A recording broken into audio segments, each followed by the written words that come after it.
Hey friends, Mark Holmes here, and as always, thank you guys for watching, commenting, and subscribing to the Joe Blue Sports Report. Without you guys, man, this doesn't work. You know, I'm here at my day job and stuff, and I gotta tell you, man, I'm kind of mad. It seems like the NFL, you want to think that the NFL is fair and balanced and that, you know, they treat everybody the same. But this is one of those times you got to start looking at this and saying, you know what? When the NFL has an axe to grind, they're going to go after you, and they don't care who you are. I'm sitting here thinking about the fines that have been levied against Zeke Elliott and now Dak Prescott as well. It's getting to be ridiculous because it's like every other day there's another fine or there's another infraction. Nobody else has ever been flagged for, as a running back, for lowering the helmet, much less fined for it. And then they turn around and fine him for the same game for a low block. And now we're getting word that because Dak and Zeke have been wearing white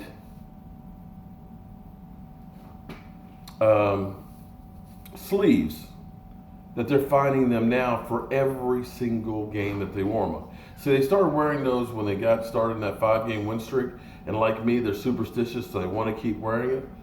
And when you start thinking about Dak Prescott's game check is only like $35,000, and he's getting fined like $16,000, $18,000 a game, he's literally given up a couple of game checks for fines.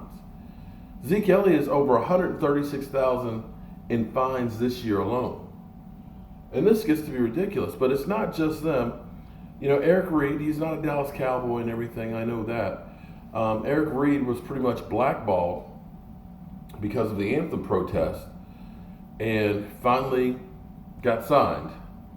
But the NFL has turned around and drug tested him, random drug test, 7 times. He wasn't in the protocol. See, normally once you fail a drug test, then you end up getting tested on a regular basis. Generally speaking, players get tested once a year until they get in trouble. But the NFL, it seems like they're trying to make an example of them. And in fact, when you look at what's going on with the Dallas Cowboys, and I know a lot of people are going to say, oh, you're just crying, man. You guys, you know, ripped off the Eagles with that call. But come on now. We've had more crazy calls against the Dallas Cowboys, ones that you have to scratch your head and say, has it ever been called before? Think about the unsportsmanlike conduct for too many men in the huddle as we're driving downfield. And it turns out he didn't even go in the huddle. Think about the catch, no catch. Think about now this past game before, Zeke Elliott lowering the helmet and fined.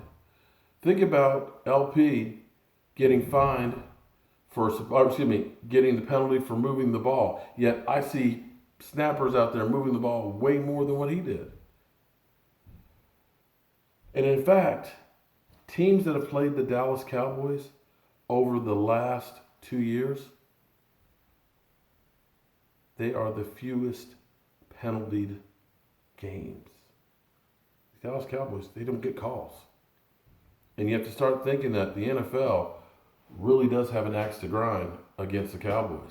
Now you have to wonder with Jerry Jones trying to get rid of Roger Goodell there after Zeke Elliott got suspended and all of that, if the NFL is just trying to send a message to the Cowboys and saying, you may be big, you may be bringing in a whole lot of money for us, but nobody is above the NFL.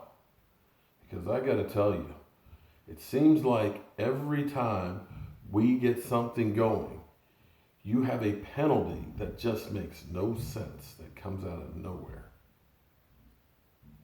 Now, I know a lot of you will say that I'm just a butthurt Dallas Cowboy fan, but let's be real. They're out to get the Dallas Cowboys.